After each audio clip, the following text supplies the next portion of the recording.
Hello, beautiful parents of my beautiful students. Welcome to Open House, such as it is.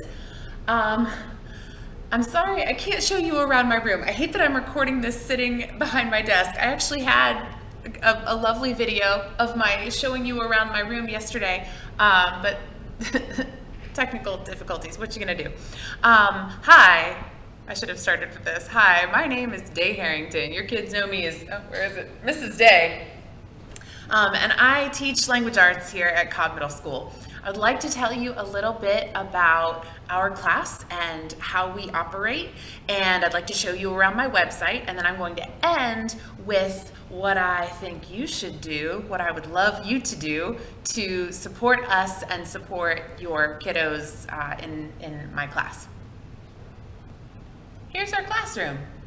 I'm not going to do this for very long because, as you can see, I'm doing this from a webcam. This is very embarrassing. I would like to say my production skills are usually better than this. They really are. Oh, look, now you can see Peppa Pig. How wonderful. Well, this is our classroom. I would point out a couple of things that you probably can't see again because my video is not very good. Over there, if you can see, there's a big picture of a brain. I'd like to talk about that in just a moment. There's a big sign that says, I trust you to manage yourself. I want to talk about that too. And a bunch of books. Those are the things that I will be referring to in just a moment. Sorry.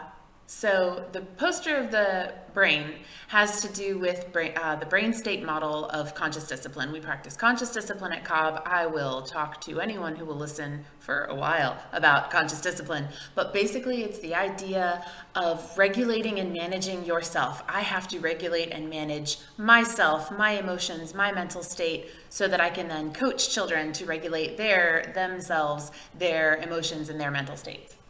So we talk a lot about that in class, and I know you may be thinking, hey, that's not reading, writing, listening, or speaking, which I know are the 4 arts of language arts. And it's not, but my supposition or my belief is that if I am not helping your kids to get to their executive state where they can access those frontal lobes, then they will not be learning at the level and to the capacity of which they are capable. I also showed you my lending library. I have a lot of books, always looking for more good books, always looking for more good books. Your students are welcome to check out books from me anytime.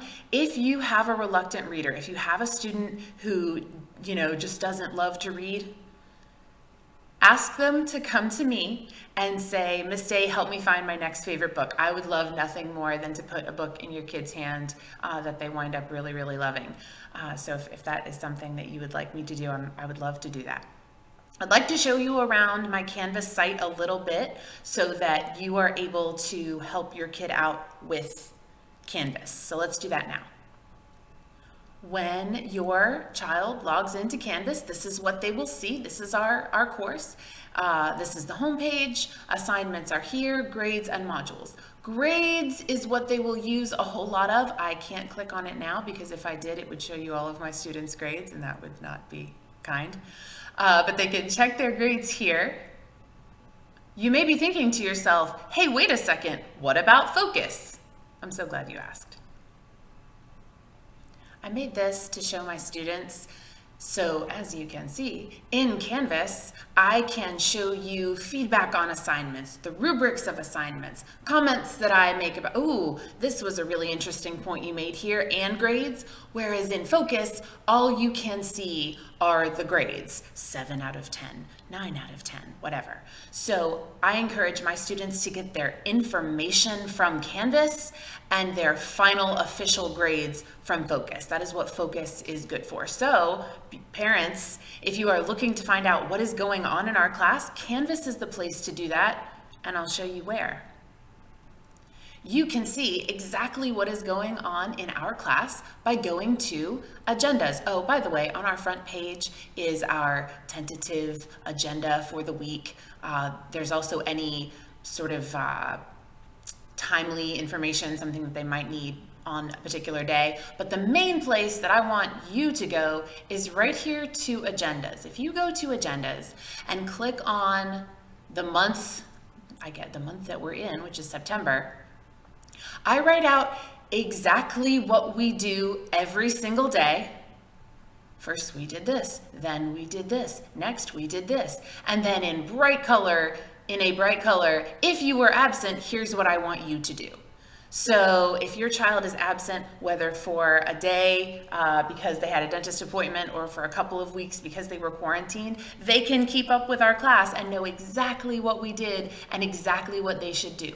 I include videos anytime we are doing something that requires direct instruction or me like communicating information directly to the kids out of my face. I include videos for that so your kids can keep up. But I really like this for you, parents, because how many of you, like me, ask your kid, hey, so what's going on in language arts? And you get, oh, nothing. What'd you do at school today? Nothing. It was fine. This way, you can go to agendas and see, ooh, I see in Mrs. Day's class today, you took something called a cold assessment on a text called The Four Dragons. What's that? Oh, well here, now you've got a conversational jumping off point with your kiddos. You're so welcome.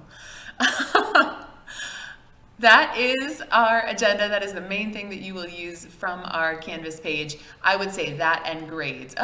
That and grades are going to be the thing that you use the most. I love this to-do list. If your child is ever missing some assignments and they say, but I did it, say, show me your to-do list. Because if it's still on the to-do list, it's not to done. That's so bad. I'm going to edit that out. Oh, I can't edit. All right, the last thing that I wanted to share with you, I'm sure you were sitting there thinking, this lady seems marginally competent, but what can I do? What can I do to help? I'm so glad you asked. I think the thing that you can do for your student that will be the most beneficial is to help establish and maintain routines. Middle school is the time to figure out how to be a student. Some of my 8th graders have kind of got that down by now. I will tell you, most of them have not. What you can do as a parent is help them make a routine that gives them buy-in. You sit down, you make it together, and then every single day help them to follow it.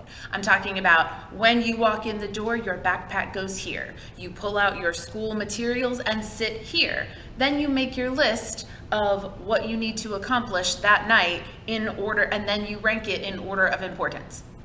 You don't have to do a routine that is exactly like that, but helping your child establish and maintain routines is, I believe, the most crucial thing you can do for them as they are in middle school and as they move on into high school. Thank you so much for attending my virtual open house. You can find me all kinds of places on the internet. I am on YouTube and Instagram and TikTok. I prefer email as my method of communication, simply because I don't have a planning period during the day, so email is the best way to reach me. Your students will contact me through Canvas inbox, teach them to advocate for themselves and ask what they need. Always contact me if there's a way I can be of service to your students. This is the time where if you were here, I would gaze deep into your eyes and tell you my only function in your life, my only reason for being in your life is to be of service to your child and your child's education. If there is a way that I can do that better, I always want to know about it. Thank you for attending this virtual open house and enjoy the rest of your evening.